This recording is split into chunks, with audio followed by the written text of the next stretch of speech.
Even though I consider the Transformers movie to be the best of Generation 1 Transformers, I'm afraid what follows started the downward spiral of Generation 1.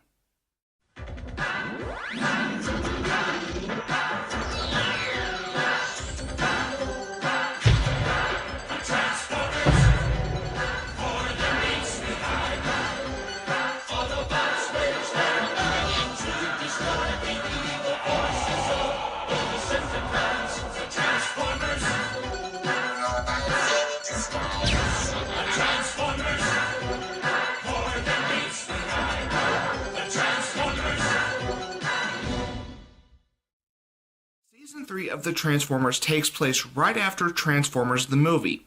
Now, it makes sense considering how Season 3 starts with a little recap of the ending of the Transformers movie. Now, you need to understand the differences between the animation quality of an animated movie and the animation quality of an animated TV series. Understandably, animated films looked a lot better to animated TV shows, and that's because the budget in an animated film is much higher than what an animated TV show is able to produce when it comes to budgets. So it's understandable that the Transformers movie looks so well detailed with the animation looking really good when the TV show of Generation 1 Transformers looks a little dated. Now, I have to give a pass to the animation quality when it comes to Season 3 of Transformers, considering it came right after the Transformers movie. But the reason I have a hard time watching it is because it almost feels like watching Season 1 all over again, where the animation was pretty weak. Now, Season 2 kind of upped it up a little, even though there are some obvious, animation glitches and everything. But Season 3, like I said, is just hard for me to watch. And what really adds it to how difficult it was for me to watch Season 3 is just how Season 3 ran out. Now, if you remember the Transformers movie, it killed off Optimus Prime. And I think killing off Optimus Prime kind of started the downward spiral for Transformers Generation 1. Because Optimus Prime was one of the coolest characters in the show, and the movie really took a big risk by killing him off. Now, I gotta be honest, this show was not as fun without Optimus Prime, so I'm pretty much saying what a lot of Transformers fans have said about Generation 1 Transformers up to this point, and yes, Season 3 was considered one of the low points of the show.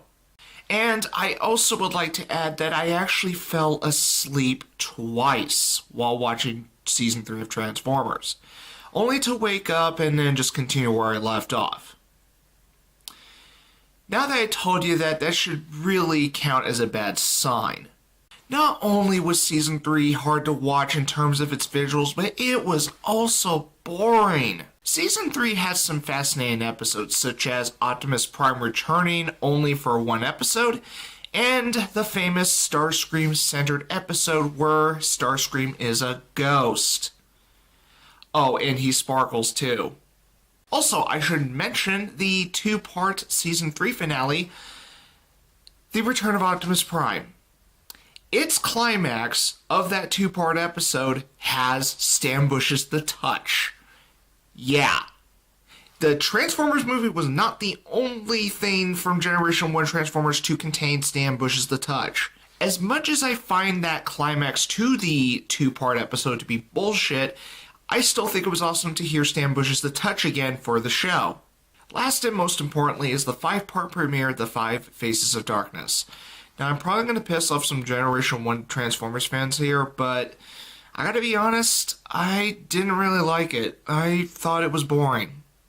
Sorry. Now, most of the voice cast from the TV show as well as the movie did return to reprise their roles for Season 3, with the exceptions of Kup, Galvatron, and Unicron. Unicron couldn't be helped because Orson Welles actually passed away after Transformers the movie was released. Plus, he probably was not interested in doing the role again for the TV show. As with Galvatron, he is voiced by Frank Welker, who voiced Megatron in the first two seasons of Transformers. Now, in the movie, he was voiced by the late Leonard Nimoy, which was awesome. Now, Leonard Nimoy did not come back for Galvatron for Season 3, so instead they had to use Frank Welker, who previously voiced Megatron. Now, I'm probably going to piss off some Generation 1 Transformers fans again, but Galvatron's voice gets on my nerves. You probably don't feel the same way as I do, and I totally understand that, because there's probably some Generation 1 Transformers fans out there that actually don't mind Galvatron's voice post-Transformers movie. But personally, for the most time he talked, I was just like wanting him to shut up. I just thought the voice was annoying, and I know that's because I really liked Galvatron's voice in the movie because of the fact that Leonard Nimoy was the voice. But the fact that Frank Welker returned to play Galvatron and he pretty much made Galvatron sound as over-the-top and corny as Megatron, it makes it feel like a step down for not only the voice, but the character of Galvatron himself.